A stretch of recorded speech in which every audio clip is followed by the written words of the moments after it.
LWO1 WeatherNet. Liftoff conditions looking pretty good. ESPS is ready for launch. Ignition. Liftoff. Falcon 9 has cleared the tower.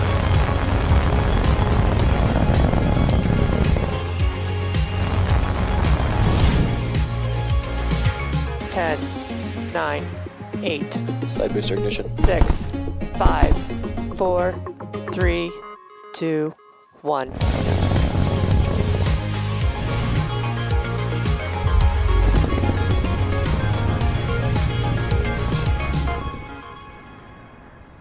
Good morning. It's Wednesday, April 7th, and you're looking at a live view of Falcon 9 as it awaits its 12:34 p.m. Eastern Time launch from Space Launch Complex 40 at Cape Canaveral Space Force Station.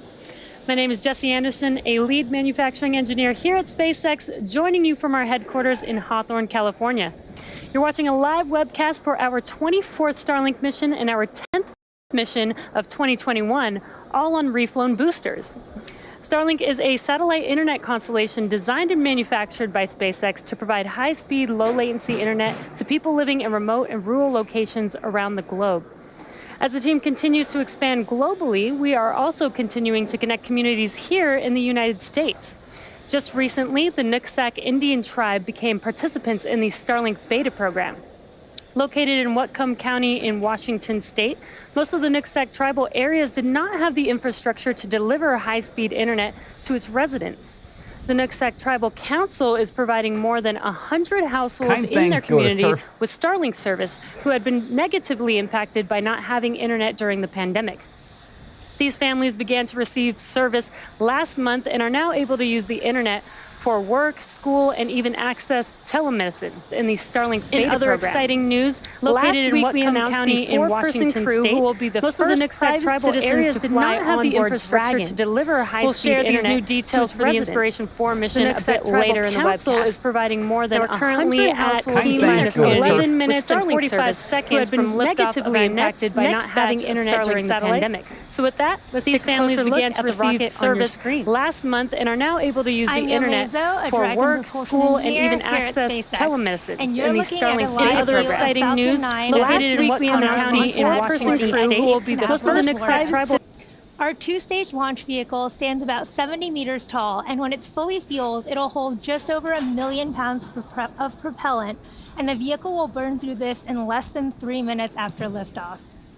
We prepped Falcon 9 for launch in our hangar at the base of the pad, and upon completing final checkouts, Falcon 9 rolled out to the pad with the Starlink payload and went vertical earlier this morning around 1:40 a.m. Eastern Time. The bottom two-thirds of the vehicle you see there is the first stage. It previously flew 6 times, having supported the launch of NASA astronauts Bob Behnken and Doug Hurley to the International Space Station, ANASIS-II, CRS-21, Transporter-1, and 2 previous Starlink missions, the most recent of which was less than a month ago. The objective of the first stage is to accelerate the vehicle through the Earth's atmosphere to space and then separate from the rest of the rocket. Once the first stage separates from the second stage, it'll make its way back down to Earth and target a landing on our drone ship, Of Course I Still Love You. To give you some perspective, our drone ships are equivalent in size to a football field, and the landing area that you see right there is approximately 200 feet by 150 feet. That's big enough that a hockey rink would fit inside that landing area of the drone ship. If successful, today's landing will mark the 79th recovery of an orbital class rocket. Above the first stage is the second stage, which has a single Merlin vacuum or MVAC engine, which ignites after the first stage separates. At full power, the Merlin vacuum engine operates with the greatest efficiency ever for an American-made hydrocarbon rocket engine. The second stage is what will carry our Starlink satellites to orbit. At the very top of the rocket there is a large nose cone, and this is called the fairing. Made of a carbon composite material, the fairing protects satellites on their way to orbit and is jettisoned approximately 3 minutes into flight. Just like our first stage, today we will be using a flight-proven fairing and will be attempting to recover each half again with a contracted recovery vessel named Sheila Bordelon. Reusability is critical to what we do here at SpaceX, and it allows SpaceX to refly the most expensive parts of the rocket, which in turn drives down the cost of space access. At just under T-minus 9 minutes, let's take a look at how we're progressing in the countdown. The chief engineer held a technical poll at T-1 hour, and the launch director held a propellant load and launch go-no-go poll at T-minus 38 minutes. Falcon 9 has been loading propellant since T-minus 35 minutes, and our fuel is a refined form of kerosene, which we call RP1. Our oxidizer is a super chilled liquid oxygen called LOX. And to densify the LOX, we chill it well below the boiling point, allowing us to fill the propellant tanks as much as possible. We use the same propellants on both stages, as the second stage is primarily a short version of the first stage, which is one of the many reliability features in the Falcon design. With fuel and oxidizer on hand, we need an ignition source to complete the fire triangle. For this, Falcon 9 uses TTEB, which you'll see at T-minus 2 seconds via the green spark right before the rocket takes off. In addition to RP1 and LOX aboard, Falcon 9 uses helium to keep the tanks pressurized in flight and the propellant flowing correctly into the engines without air bubbles as the propellants deplete. Helium load began before the webcast went live and will continue to be topped off until a minute and a half before launch. Very shortly, we will open the pre-valves between the first stage engines and the propellant tanks. And at T-minus 7 minutes, engine chill will begin. This will cool the turbo pumps and avoid thermal shocks when we start the pumps at T-minus 2 seconds to light the Merlin engines. The vehicle is healthy and we're currently working no issues. Range is still green. Weather is looking great, as you can see on your screen. We got some beautiful blue skies over there in Florida. We have a 90% chance of favorable weather for T0. And all systems continue to be go for liftoff at 12:34 p.m. Eastern Time. If for some reason we don't launch today, we do have a backup opportunity tomorrow at 12:12 p.m. Eastern Time. In February, we announced the world's first all-commercial astronaut mission to orbit, commanded by Jared Isaacman, the 37-year-old founder and chief executive officer of Shift4 Payments, and an accomplished pilot and adventurer. The mission is named after Inspiration 4 because of the four-person crew's mission to inspire support for St. Jude Children's Research Hospital and send a humanitarian message of possibility. Since February, the other 3 crew members have been selected from the general public, and we are excited to tell you a little bit more about them, by Jared, their roles, and the mission. Together, this 4-person crew represents the pillars and purpose for the Inspiration 4 mission: leadership, hope, prosperity, and generosity, with Jared representing leadership. Haley Arsenault of Memphis, Tennessee will serve as the medical officer overseeing medical care and experiments on the mission and occupy the seat of hope. Haley's selection is particularly poignant for this mission as she is a former cancer patient of St. Jude Children's Research Hospital. Now at 29 years old, she has become an inspiration to others at the hospital where she works as a physician's assistant. Dr. Cyan Proctor is a 51-year-old entrepreneur, educator, trained pilot, and active voice in the space exploration community. She was awarded the seat of prosperity after being selected as the top entrant of an independently judged online business competition conducted by the Shift4 Shop e-commerce platform. Dr. Proctor will serve as the mission pilot and back up the commander and support related needs throughout the mission. Christopher Simbrowski is a 41-year-old mechanical fault detection and diagnostics lead at Lockheed Martin and United States Air Force veteran. He was awarded the seat of generosity after contributing to a special fundraising campaign for St. Jude Children's Research Hospital. Mr. Simbrowski will serve as the mission specialist and help manage payload, science experiments, communications to mission control, and more. Over the coming months, the crew will undergo rigorous commercial astronaut training by SpaceX before their targeted launch date, which is no earlier than September of this year. We're currently just under 4.5 minutes from liftoff, and Falcon 9 is now moving into the final stages of the countdown. We're currently waiting for the transporter erector, or the TE, to retract. The TE is that structure next to the vehicle behind the fairing, as you can see there, and the clamps are starting to open up there. Now, after the clamps are fully open, the transporter erector will begin to retract away from the rocket slightly. And then at T0, hydraulics will pull the TE farther away from Falcon 9 to clear the way as the vehicle lifts off.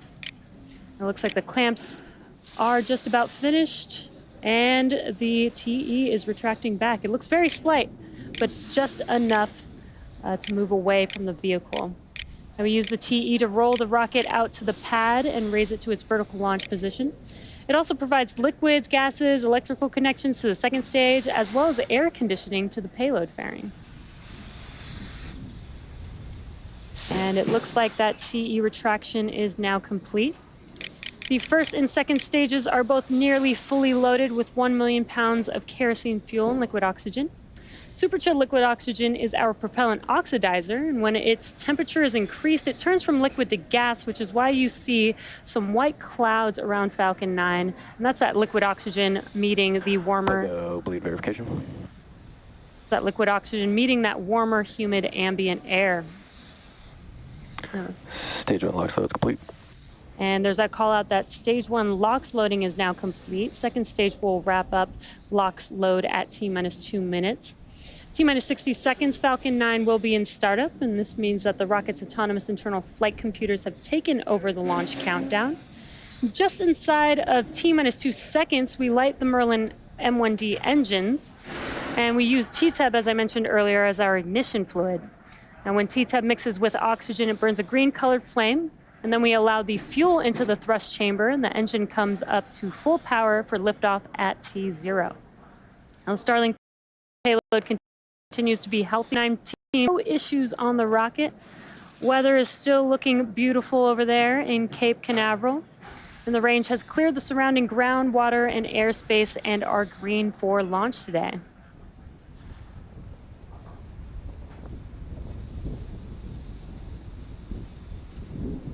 Just waiting for that call out for second stage. Right on time. Stage 2 LOX load is now complete.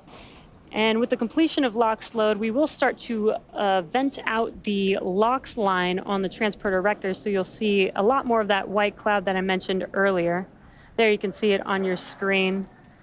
Again, this is just the liquid oxygen venting out of the LOX line on that transporter erector.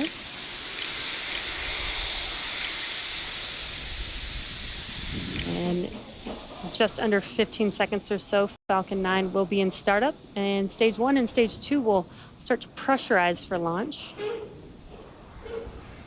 Again, the weather looks amazing over there. Some blue skies. Great weather for a launch. Falcon 9 in startup. There's that call out that Falcon 9 is now in startup. Now we're just waiting on the final go for launch from the... Stage 2, press for flight. Waiting for the final go for launch from the launch director. Falcon 9, Starlink LDs go for launch. And there it is. All systems are go for launch. T-minus 30 seconds. Now let's listen into the terminal count and watch as Falcon 9 takes our stack of Starlink satellites into space. Stage 1's startup pressures. T-minus 15 seconds. Falcon 9 is configured for flight. 10, 9, 8, 7, 6, 5, 4, 3, 2, 1, 0. Ignition and liftoff.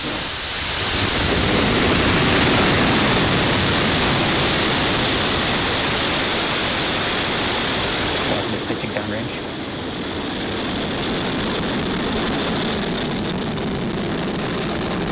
Stage 1 propulsion nominal.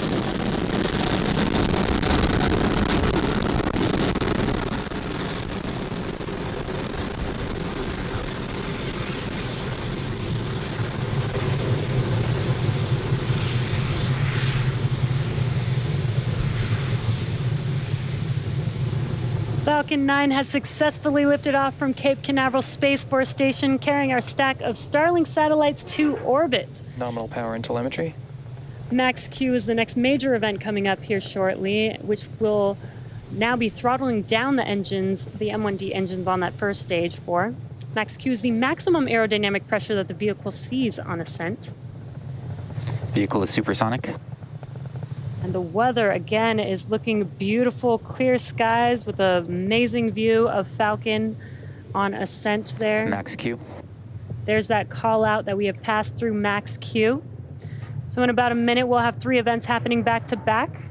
That'll be main engine cutoff, or MECO, separation, and SES-1, or second engine start 1. Now MECO is where we shut down all 9 of those M1D engines on the first stage that you see burning there on your screen. That's in preparation for the second event, which is stage separation. MVAC is chilling in. Just heard that call out that MVAC chillin' has begun. Now stage separation is where the first stage separates from the second stage, and first stage will make its way back to Earth and attempt to land on our drone ship, Of Course I Still Love You, while stage 2 continues on its journey with the third event, second engine start 1. That's where we light up that MVAC engine, and it will propel the second stage along with the Starlink satellites to their targeted drop-off orbit. Just under 20 seconds or so away from those 3 events, that's MECO, stage separation, and SES-1.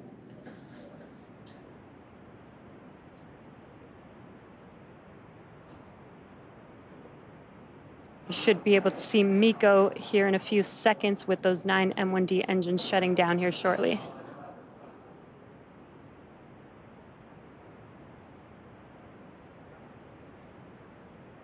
And MECO. Stage separation confirmed.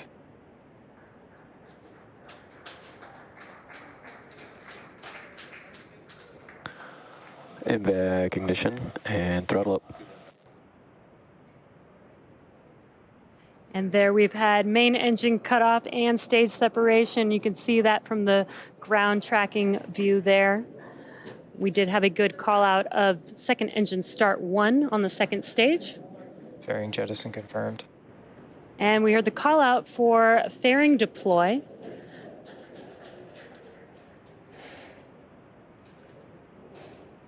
And it looks like we don't have those onboard camera views, but we can still see the first and second stage on your screen there.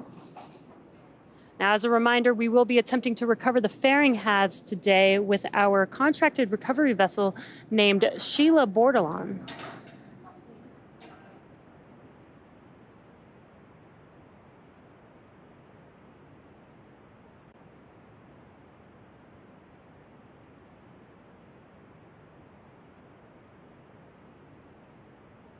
Acquisition of signal, Bermuda.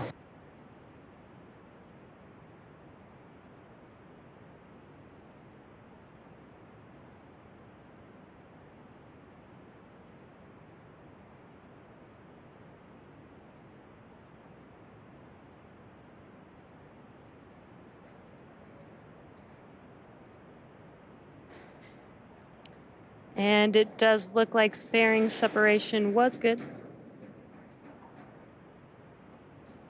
Now, as stage 2 takes our Starlink satellites to their targeted drop-off orbit, stage 1 will make its way back to Earth by executing 2 burns. The first is the entry burn. That's where 3 of the M1D engines will reignite. This helps to slow the stage down as it re-enters the upper part of the Earth's atmosphere. Now, the second burn is the landing burn, and this is the single engine burn that brings the vehicle speed down rapidly in order to land on the drone ship, and that is that center E9 engine, which is just powerful enough to slow the vehicle down to touch down on that drone ship. Second stage is following the nominal trajectory. And we do hear that call out that second stage is looking nominal. Unfortunately, we do not currently have any onboard views of that second stage at the moment, but everything is still looking nominal so far.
If you're just joining us here, we did have a successful liftoff of our Stage 1 from Falcon 9 from Stage 1 Cape, FTS is safe. Cape Canaveral SLS-40, and we're currently Stage 2. We do not have the camera views right now, but we do have confirmation that it is still looking good. Again, our Stage 2 is delivering our Starlink satellites to low Earth orbit, and that's our stack of 60 Starlink Stage 1 satellites. entry burn shut down. Second stage continues to follow the nominal trajectory. We just heard that call out that Stage 1 entry burn was successful, and there you can see we do have our Stage 2 camera view finally back, and it is looking good there with that MVAC nozzle glowing. And there's our Stage 1 view back on our left as it continues to cruise down, getting ready for the start of its landing burn in about 30 seconds here. You can see those hypersonic grid fins of the first stage there on your left, and they control and help orient that first stage as it comes back down to Stage Earth. 1 transonic. Again, Stage 1 will be targeting landing on our drone ship, Of Course I Still Love You. And right before landing, it will deploy 4 carbon fiber landing legs. Start of terminal guidance.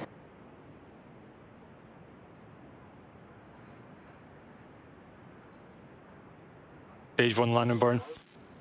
Have the start of Stage 1 landing burn. This burn will last about 30 seconds. You can see it coming down towards the Atlantic Ocean there. What a beautiful view from that Stage 1 camera. Stage 1 landing leg deploy.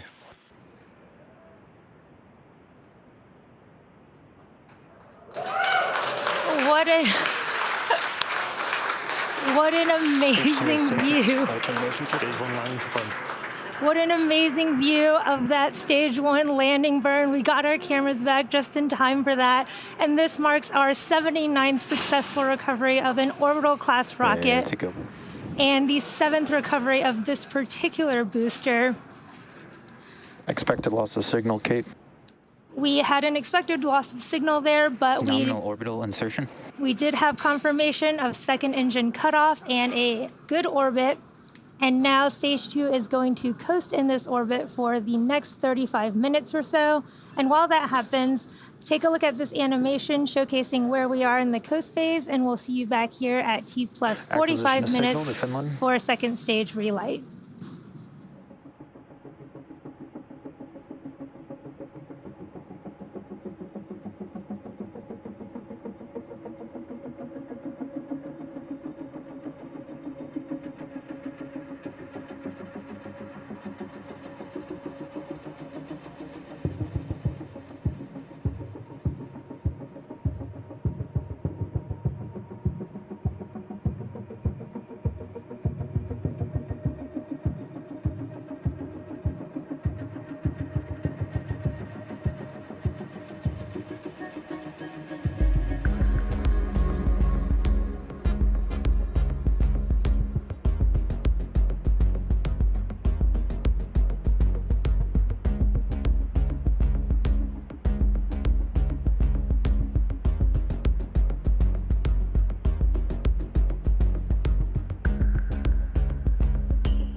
Expected loss of signal, Bermuda.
Expected loss of signal, Newfoundland.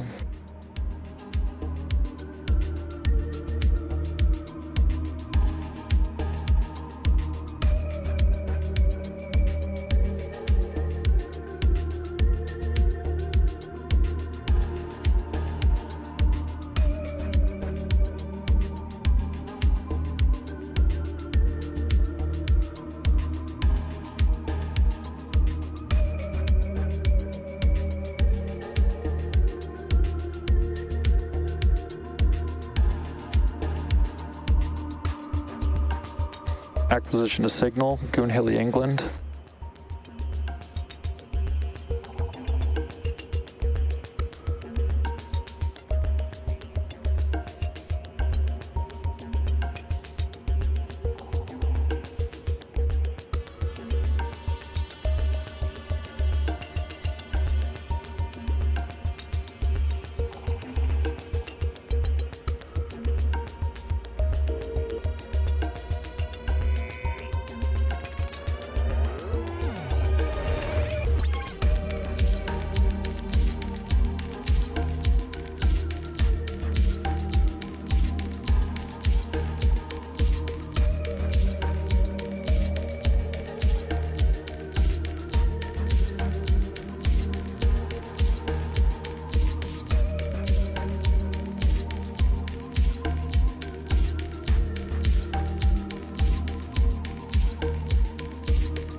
Expected loss of signal, Goonhilly, England.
Welcome back to the webcast for our 24th Starlink mission from Cape Canaveral Space Force Station. So far, we've had an on-time liftoff at 12:34 p.m. Eastern Time. Our first stage came back and landed on our drone ship, Of Course I Still Love You. And now our second stage is awaiting relight, or SES-II, second engine start 2, in just a few seconds here. And it'll just be a 1-second burn.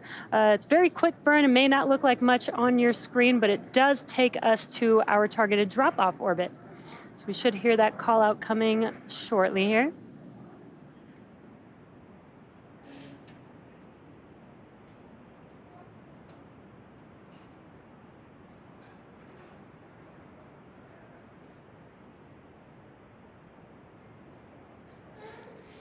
And there you saw it very quickly on your screen. We did get that green color flame. That's that T-Teb that I mentioned.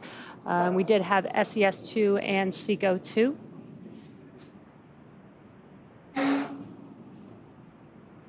Waiting for confirmation of good orbit.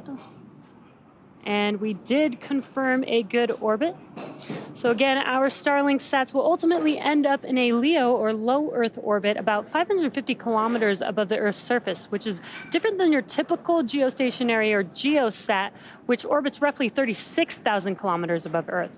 Now we have another 15-minute coast phase before we deploy our next batch of Starlink satellites into orbit. And during this time, the spacecraft will start to spin along its central axis, giving the Starlink satellites the momentum that they need to space themselves out over time after they deploy. So while this happens, sit back and enjoy some more space jams. We'll see you back here at T+1 hour and 3 minutes.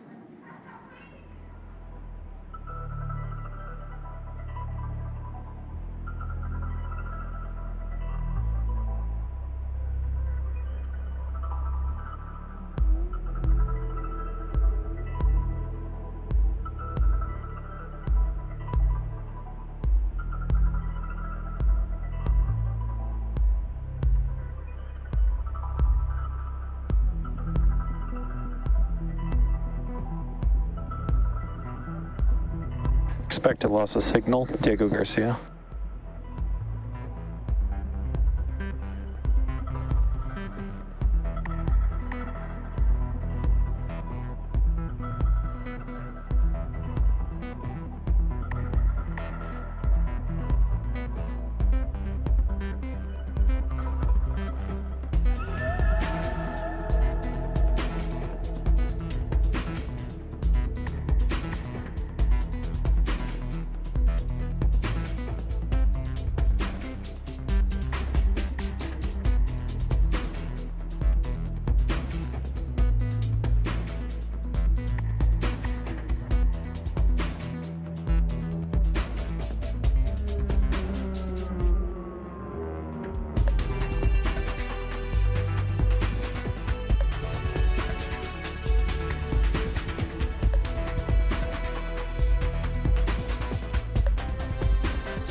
Acquisition to signal, Tasmania.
Welcome back. If you're just now joining us, we had an on-time liftoff at 12:34 p.m. Eastern Time. Our first stage booster had a successful 7th flight, as well as landed for its 7th time and the 79th recovery overall. Stage 2 completed its 2 burns to enable reaching the targeted drop-off orbit, and now we are coming up on the deployment of our Starlink satellites here shortly. And we are waiting to see if we can get some live views. Otherwise, if we don't, we should be able to hear the call out for payload deploy. And that should be coming here in just under 20 seconds or so.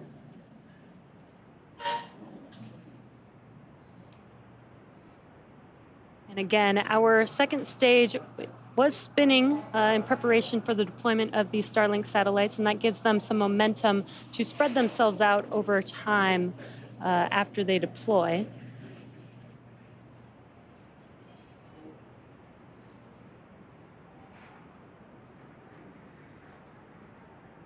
Payload deployment confirmed. There we go. There's that call out, and we do have a visual of those Starlink satellites drifting away from second stage out in space. Now again, this is their drop-off orbit. So shortly, they will deploy their solar array, and over the next few days and weeks, they will distance themselves from each other and use their onboard ion thrusters to make their way to their operational orbit. And with that, that brings our webcast to a close. Thank you to the Range and FAA for supporting today's mission. If you're interested in Starlink service, head over to starlink.com and sign up. And as always, thanks for joining us and have a great afternoon.